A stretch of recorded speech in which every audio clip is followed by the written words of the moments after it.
सूत जी कहते हैं, साधु महात्माओं, आपने बहुत अच्छी बात पूछी है। आपका प्रश्न इन तीनों लोगों को हित करने वाला है। मैं गुरुदेव व्यास का स्मरण करके आप लोगों के स्नेहवश इस विषय का वर्णन करूंगा। आप आदर पूर्वक सुने। सबसे उत्तम जो शिव पुराण है, यह वेदांत का सार सर्वज्ञ है तथा वक्ता और श्रोता का समस्त पाप राशियों से उद्धार करने वाला है। इतना ही नहीं, यह परलोक में परमार्थ वस्तु को देने वाला भी है। कली की कल्मश राशि का विनाश करने वाला है। उसमें भगवान शिव का उत्तम यश का वर्णन है। ब्राह्मणों, धर्म, अर्थ, काम और मोक्ष, इन चारों पुरुषार्थों को देने वाला वह पुराण सदा से ही अपने प्रभाव की दृष्टि से या विस्तार को प्राप्त हो रहा है। उस सर्वोत्तम शिव पुराण के अध्ययन मात्र से वे कलयुग के पाप सक्त जीव श्रेष्ठम गति को प्राप्त हो जाएंगे। कलयुग के महान उत्पात तभी तक जगत में निर्भय होकर विचरेंगे जब तक यहाँ शिव पुराण का उदय नहीं होगा। इसे वेद के तुल्य माना गया है। इस वेद कर पुराण का पहले भगवान शिव ने ही प्रणयन किया था। विदेश्वर संहिता, रुद्र संहिता, विनायक संहिता, उमा संहिता, मातृ संहिता, एकादश रुद्र संहिता, कैलाश संहिता, शतरुद्र संहिता, कोटि रुद्र संहिता, सहस्त्र कोटि रुद्र संहिता, वायवीय संहिता तथा धर्म संहिता, इस प्रकार पुराण के 12 भेद या खंड हैं। ये 12 संहिता अत्यंत पुण्यमयी मानी गई हैं। ब्राह्मणों, अब मैं उनके श्लोक की संख्या बता रहा हूँ। आप लोग यह आदर पूर्वक सुने। विदेश्वर संहिता में 10,000 श्लोक हैं। रुद्र संहिता, विनायक संहिता, उमा संहिता और मातृ संहिता, इनमें प्रत्येक में 8-8 हजार श्लोक हैं। ब्राह्मणों, एकादश रुद्र संहिता में 13,000, कैलाश संहिता में 6,000, शतरुद्र संहिता में 3,000, कोटि रुद्र संहिता में 9,000, सहस्त्र कोटि संहिता में 11,000, वायवीय संहिता में 4,000 और धर्म संहिता में 12,000 श्लोक हैं। इस प्रकार मूल शिव पुराण की श्लोक संख्या 1,00,000 है, परंतु व्यास जी ने उसे 24,000 श्लोकों में संक्षिप्त कर दिया है। पुराणों की क्रम संख्या के विचार से इस शिव पुराण का चौथा स्थान है। इनमें 7 संहिताएं हैं। पूर्व काल में भगवान शिव ने श्लोक संख्या की दृष्टि से 100 करोड़ श्लोकों का एक ही पुराण ग्रंथ ग्रथित किया था। सृष्टि के आदि से निर्मित हुआ वह पुराण साहित्य अत्यंत विस्तृत था। फिर द्वापर आदि युगों में व्यास आदि महर्षियों ने जब पुराण का 18 भागों में विभाजित कर दिया, उस समय संपूर्ण पुराण का संक्षिप्त स्वरूप केवल 4,00,000 श्लोकों में ही रह गया। उस समय उन्होंने शिव पुराण का 24,000 श्लोक में प्रतिपादन किया। यही उसके श्लोकों की संख्या है। यह वेद तुल्य पुराण 7 संहिताओं में बटा हुआ है। इसकी पहली संहिता का नाम विदेश्वर संहिता, दूसरी रुद्र संहिता समझनी चाहिए, तीसरी का नाम शतरुद्र संहिता, चौथी का कोटि रुद्र संहिता, पांचवी का उमा संहिता, छठी का कैलाश संहिता और 7वीं का नाम वायवीय संहिता है। इस प्रकार ये 7 संहिताएं मानी गई हैं। इन 7 संहिताओं से युक्त दिव्य पुराण के वेद के तुल्य प्रमाणित तथा सबसे उत्कृष्ट गति प्रदान करने वाला है। यह निर्मल शिव पुराण भगवान शिव के द्वारा ही प्रतिपादित है। इसे शैव शिरोमणि भगवान व्यास ने संक्षेप में संकलित किया है। यह समस्त जीव समुदाय के लिए उपकारक, विविध तापों में नाश करने वाला, तुलना रहित एवं सत्पुरुषों को कल्याण प्रदान करने वाला है। इसमें वेदांत विज्ञानमय प्रधान तथा निष्पट धर्म का प्रतिपादन किया गया है। यह पुराण ईर्ष्या रहित अंतःकरण वाले विद्वानों के लिए जानने की वस्तु है। इसमें श्रेष्ठ मंत्र समूहों का संकलन है तथा धर्म, अर्थ और काम, इस त्रिवर्ग की प्राप्ति का भी साधन है। यह उत्तम शिव पुराण समस्त पुराणों में श्रेष्ठ है। वेद वेदांत में वेद रूप से विलसित परम वस्तु परमात्मा में इसका गान किया गया है। जो बड़े आदर से इसे पढ़ता और सुनता है, यह भगवान शिव का प्रिय होकर परम गति को प्राप्त कर लेता है। व्यास जी कहते हैं, सूत जी का यह वचन सुनकर वे सभी महर्षि बोले, आप हमें वेदांत सार सर्वरूप अद्भुत शिव पुराण की कथा सुनाइए। सूत जी ने कहा, आप सभी महर्षिगण रोग शोक से रहित कल्याण में भगवान शिव का स्मरण करके पुराण प्रवर शिव पुराण की जो वेद के सार तत्व से प्रकट हुआ है कथा सुनिए। शिव पुराण में भक्ति, ज्ञान और वैराग्य इन तीनों का प्रीति पूर्वक गान किया गया है।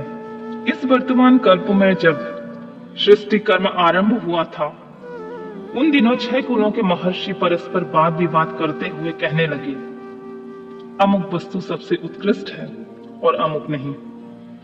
उनकी इस विवाद ने अत्यंत महान रूप धारण कर लिया। तब वे सब के सब अपनी शंका के समाधान के लिए सृष्टिकर्ता अविनाशी ब्रह्मा जी के पास आए और हाथ जोड़कर विनय भरी वाणी में कहने लगे, प्रभु, आप संपूर्ण जगत को धारण पोषण करने वाले तथा समस्त कारणों के भी कारण हैं। हम यह जानना चाहते हैं कि संपूर्ण तत्वों से परे पुराण पुरुष कौन है। ब्रह्मा जी ने कहा, जहां से मन सहित वाणी उन्हें ना पाकर लौट आती है तथा जिनमें ब्रह्मा, विष्णु, रुद्र और इंद्र आदि से युक्त यह संपूर्ण जगत समस्त भूतों एवं इंद्रियों के साथ पहले प्रकट हुआ था, वे ही देव महादेव सर्वज्ञ एवं संपूर्ण जगत के स्वामी हैं। ये ही सबसे उत्कृष्ट हैं। भक्ति से ही इनका साक्षात्कार होता है, दूसरे किसी उपाय से इनके दर्शन नहीं होते हैं। रुद्र, हरि, हर तथा अन्य देवेश्वर सदा उत्तम भक्ति भाव से उनका दर्शन करना चाहते हैं। भगवान शिव में भक्ति होने से मनुष्य संसार बंधन से मुक्त हो जाता है। देवताओं की कृपा प्रसाद से उन्हें भक्ति होती है और भक्ति से देवता का कृपा प्रसाद प्राप्त होता है। ठीक उसी तरह जैसे यहाँ अंकुर से बीज और बीज से अंकुर पैदा होता है, इसलिए तुम सब महर्षि भगवान शंकर का कृपा प्रसाद प्राप्त करने के लिए भूतल पर जाकर वह सब भूतों एवं इंद्रियों के साथ पहले प्रकट हुआ था, वे ही देव महादेव सर्वज्ञ एवं संपूर्ण जगत के स्वामी हैं। ये ही सबसे उत्कृष्ट हैं। भक्ति से ही इनका साक्षात्कार होता है, दूसरे किसी उपाय से इनके दर्शन नहीं होते हैं। रुद्र, हरि, हर तथा अन्य देवेश्वर सदा उत्तम भक्ति भाव से उनका दर्शन करना चाहते हैं। भगवान शिव में भक्ति होने से मनुष्य संसार बंधन से मुक्त हो जाता है। देवताओं की कृपा प्रसाद से उन्हें भक्ति होती है और भक्ति से देवता का कृपा प्रसाद प्राप्त होता है। ठीक उसी तरह जैसे यहाँ अंकुर से बीज और बीज से अंकुर पैदा होता है, इसलिए तुम सब महर्षि भगवान शंकर का कृपा प्रसाद प्राप्त करने के लिए भूतल पर जाकर वहां सहस्त्रों वर्षों तक चालू रहने वाले एक विशाल यज्ञ का आयोजन करो। इन यज्ञपति भगवान शिव की कृपा से वेदोक्त विद्या के सारभूत साध्य साधन का ज्ञान होता है। शिव पद की प्राप्ति ही साध्य है, उनकी सेवा ही साधन है तथा उनके प्रसाद से जो नित्य नैमित्तिक आदि फलों की ओर से निःस्पृह होता है वही साधक है। वेदोक्त कर्म के अनुष्ठान करके उनके महान फल को भगवान शिव के चरणों में समर्पित कर देना चाहिए, वही परमेश्वर पद की प्राप्ति होती है। वही सालोक्य आदि के क्रम से प्राप्त होने वाली मुक्ति है। उन पुरुषों को भक्ति के अनुसार उन सबको उत्कृष्ट फल की प्राप्ति होती है।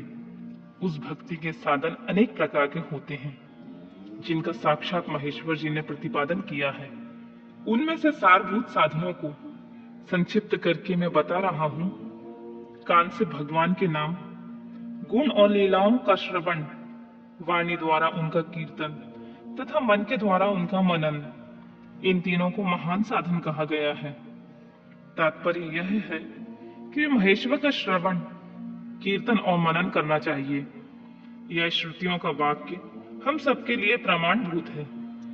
इसी साधन से संपूर्ण मनोरथों की सिद्धि में लगे हुए आप लोग परम साधि को प्राप्त हों।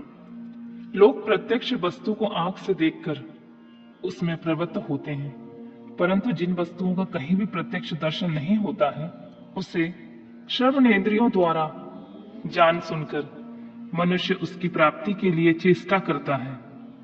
अतः पहला साधन श्रवण ही है। उसके द्वारा गुरु के मुख से तत्व को सुनकर श्रेष्ठ बुद्धि वाला विद्वान पुरुष अन्य साधन कीर्तन एवं मनन की सिद्धि करे। क्रमशः मनन पर्यंत इस साधन की अच्छी तरह से साधना कर लेने पर उसके द्वारा सालोक्य आदि के क्रम से धीरे धीरे भगवान शिव का संयोग प्राप्त होता है। पहले सारे अंगों के रोग नष्ट हो जाते हैं, फिर सब प्रकार का लौकिक आनंद भी विलीन हो जाता है। भगवान शंकर की पूजा, उनके नामों के जप तथा उनके गुण, रूप, विलास और नामों का युक्ति पारायण चित्त के द्वारा जो निरंतर परिशोधन या चिंतन होता है, उसको ही मनन कहते हैं। वह महेश्वर की कृपा दृष्टि से उपलब्ध होता है। उसे समस्त श्रेष्ठ साधन में प्रधान या प्रमुख कहा गया है। सूत जी कहते हैं, मुनीश्वरों, इस साधन का महत्व बताने के प्रसंग में मैं आप लोगों के लिए एक प्राचीन वृतांत का वर्णन करूंगा, सो उसे ध्यान देकर आप लोग सुने। पहले की बात है, पराशर मुनि के पुत्र मेरे गुरु व्यास जी सरस्वती नदी के सुंदर तट पर तपस्या कर रहे थे। एक दिन सूर्य तुल्य तेजस्वी विमान से यात्रा करते हुए भगवान सनत कुमार अकस्मात वहां पहुंचे। उन्होंने मेरे गुरु को वहां देखा।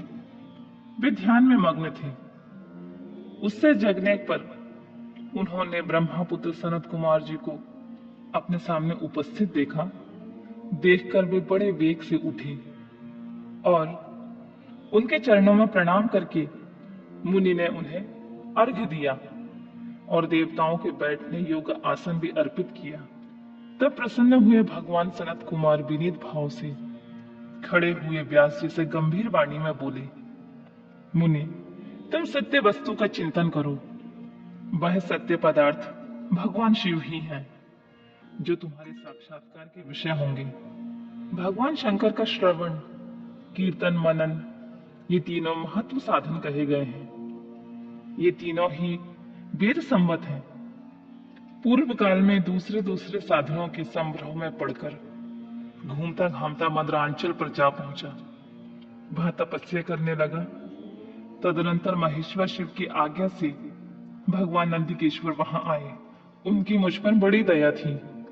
वे सबके साक्षी तथा शिव गणों के स्वामी भगवान नंदिकेश्वर मुझे स्नेह पूर्वक मुक्ति का उत्तम साधन बताते हुए बोले, भगवान शंकर का श्रवण, कीर्तन और मनन, ये तीनों साधन वेद सम्मत हैं और मुक्ति के साक्षात कारण हैं। यह बात स्वयं भगवान शिव ने मुझसे कही है। अतः ब्राह्मण, तुम श्रवण आदि तीनों साधनों का ही अनुष्ठान करो। व्यास जी से बारंबार ऐसा कहकर अनुगामियों सहित ब्रह्मपुत्र सनत कुमार परम सुंदर ब्रह्मधाम को चले गए। इस प्रकार पूर्व काल में इस उत्तम वृतांत को मैंने संक्षेप से वर्णन किया है। ऋषि बोले, सूत जी, श्रवण आदि तीन साधनों को आपने मुक्ति का उपाय बताया है, किंतु जो श्रवण आदि तीनों साधनों में असमर्थ हो, वह मनुष्य किस उपाय से अवलंबन करके मुक्त हो सकता है?